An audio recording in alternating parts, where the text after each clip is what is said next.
राधे राधे। सुबह प्रेयर के साथ दिन की शुरुआत हुई, उसके बाद मैं ऑफिस के लिए रेडी हुई। तो दोस्तों मैं हो गई हूँ ऑफिस के लिए रेडी। ऑफिस जाती हूँ, फटाफट वहाँ से आती हूँ और फिर कंप्लीट करती हूँ अपना टास्क।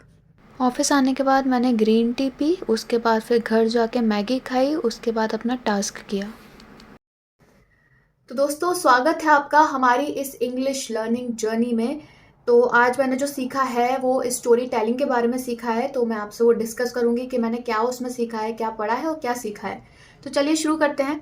तो मैंने सीखा है कि स्टोरी के 3 इंपॉर्टेंट पार्ट रहते हैं। पहला रहता है उसकी बिगनिंग, दूसरा पार्ट रहता है उसका मिडिल, तीसरा जो पार्ट रहता है वो एंडिंग रहता है। ठीक है, शायद आपको पता होगा कि 3 ही पार्ट स्टोरी के रहते हैं।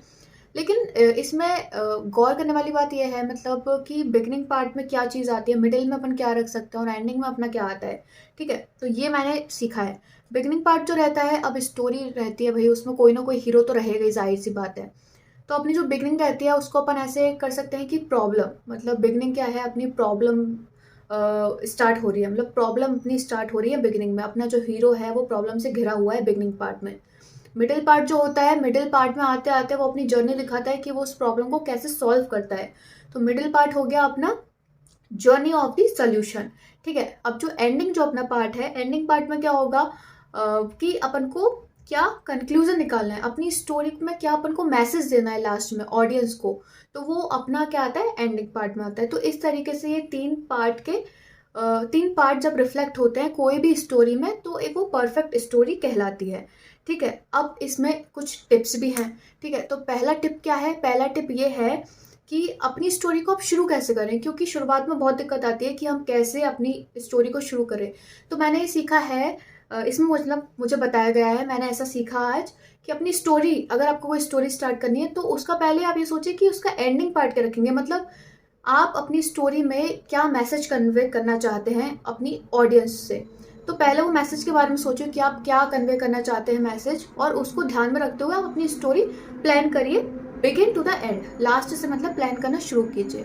ठीक है, दूसरा जो टिप है वो ये है कि आपकी जो स्टोरी है वो ऑडियंस से कनेक्ट करनी चाहिए। मतलब ऑडियंस आपकी फीलिंग्स को, आपके इमोशंस को, आपकी जो स्टोरी है उसको कनेक्ट करे, तो वो एक बेहतरीन स्टोरी कहलाती है।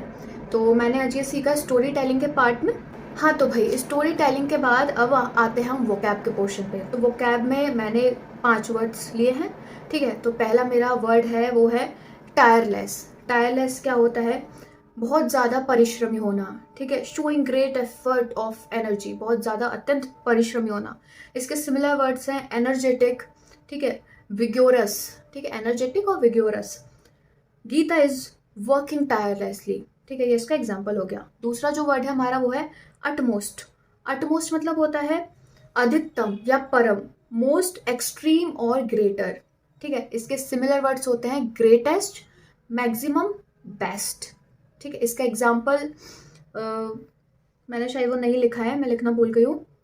ठीक है, चलिए आप इसका एग्जाम्पल बना लीजिए, वर्ड्स तो मैंने बता ही दिए। तो तीसरा जो अपना वर्ड है वो है वेग। वेग, वेग मतलब क्या होता है, अनसर्टेन और अनक्लियर। जो चीज़ अनसर्टेन और क्लियर नहीं होती उसको हम बोलते हैं वेग, अस्पष्ट। सिमिलर इसके वर्ड्स रहते हैं इनडिस्टिंक्ट, इनडिस्टिंक्ट एंड इनडेफिनेट। ठीक है, इसका एग्जाम्पल है डोंट गिव वेग आंसर्स, डोंट स्प्रेड वेग रूमर्स। ठीक है, तो ये इसके एग्जाम्पल्स हो गए। फोर्थ जो वर्ड है वो है वियर्ड। ये शायद आपने सुना होगा, वियर्ड जो मतलब अननेचुरल, कुछ चीज़ अननेचुरल होना, मतलब वो वियर्ड होती है, अजीब, विचित्र। इसके सिमिलर वर्ड्स होते हैं अननेचुरल और बिजारे, अननेचुरल और बिजारे। ठीक है, इसका एक एग्जाम्पल देख लेते हैं। ही हियर्ड अ वियर्ड साउंड, उसने कुछ अजीब सा साउंड सुना। ठीक है, अब फिफ्थ जो हमारा वर्ड है वो है यील्ड। यील्ड मतलब होता है टू प्रोड्यूस और प्रोवाइड, कुछ प्रोड्यूस करना नेचुरली या फिर एग्रीकल्चर उसमें, या फिर इंडस्ट्रियल जो प्रोडक्ट अपन प्रोड्यूस करते हैं उसको हम यील्ड के उसमें लेते हैं। इसके सिमिलर वर्ड्स हैं प्रोड्यूस और आउटकम जो निकल के आता है। ठीक है, इसका एग्जाम्पल है rich soil yield good crops. ठीक है, तो ये थे मेरे 5 वोकैब के वर्ड्स। तो भाई वो कैब हो गया हमारा। अब हम आते हैं रीडिंग पोर्शन पे। तो मैंने डेली की तरह एक छोटा सा प्यारा सा रीडिंग का पैराग्राफ लिया है और वो ये है। Friendship is not about who you have known the longest, It's about who walked into your life, said, I am here for you and proved it. तो दोस्तों आज का जो मेरा टास्क था वो हुआ कंप्लीट। मैंने आज सीखी स्टोरी टेलिंग, मैंने वोकैब के वर्ड सीखे, मैंने रीडिंग प्रैक्टिस भी की और मैंने मेरे स्पीकिंग पार्टनर से स्पीकिंग प्रैक्टिस भी की। तो आज के लिए इतना ही, मिलते हैं कल एक नए टास्क के साथ। जब तक के लिए सुरक्षित रहिए, अपना ध्यान रखिए और प्लीज़ चैनल को सब्सक्राइब और लाइक कीजिए। राधे राधे।